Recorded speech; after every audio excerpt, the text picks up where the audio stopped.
আপনার internet connect করা আছে কিন্তু তারপরেও ইউটিউব, ফেসবুক কোনো কিছু চলতেছে না, মানে কোনো প্রকার ইন্টারনেট সার্ভিস কাজ করতেছে না। তো সেটা কিভাবে ঠিক করবেন?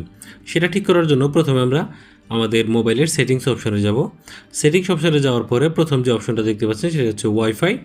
আপনার ক্ষেত্রে network and mobile network and wifi এটা হতে পারে। আপনি কি করবেন? ওয়াইফাইটাকে বন্ধ করবেন, তারপরে আবার চালু করবেন। দেখবেন এটা অটোমেটিক্যালি কানেক্ট হয়ে যাবে এবং আপনার কাজ করবে। যদি তারপর আপনার কাজ না করে তাহলে আপনি কি করবেন? আবার এখান থেকে আমরা যেমন প্রথমে সেটিং ওপেন করব। সেটিং ওপেন করার পর ওয়াইফাই, তারপরে এইখানে যে ওয়াইফাইটা আপনি ব্যবহার করেন আপনার ওয়াইফাইটা এখান থেকে কী করবেন? একবার ফরগেট করবেন, ফরগেট করে নতুন করে কানেক্ট করবেন। ঠিক আছে? যেমন আমি ফরগেট করলাম, তারপরে এখানে আবার আমি এটাকে নতুন করে এখানে পাসওয়ার্ড দিয়ে এটাকে কানেক্ট করব।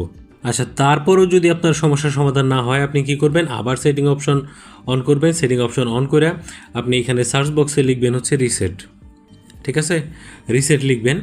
রিসেট লেখার পরে এইখানে এই যে এই অপশনটাতে দেখবেন যে রিসেট নেটওয়ার্ক অ্যান্ড ব্লুটুথ, আপনি এটার মধ্যে ক্লিক করবেন। এইখান থেকে রিসেট নেটওয়ার্ক অ্যান্ড ব্লুটুথ এই সেটিংটা আপনি রিসেট করে দেবেন। ঠিক আছে? এই সেটিংটা রিসেট করলে আপনার ব্লুটুথ এবং নেটওয়ার্কের যত সেটিং আছে সেগুলা যদি কোনো প্রবলেম থাকে তাহলে কিন্তু ঠিক হয়ে যাবে এবং আপনার ওয়াইফাই কিন্তু অটোমেটিক ফরগেট হয়ে যাবে, সেটাকে আবার আপনাকে নতুন করে কানেক্ট করতে হবে। আর এরপরেও যদি আপনার ফোনের ইন্টারনেট ঠিক না হয় তাহলে দেখতে হবে যে আপনার রাউটার ঠিকমতো কাজ করতেছে কিনা, আপনার ইন্টারনেট সার্ভিস ঠিকমতো কাজ করতেছে কিনা। আপনি অন্য একটা মোবাইলে কানেক্ট করে দেখবেন যে আপনার ইন্টারনেট সার্ভিস ঠিক আছে কিনা।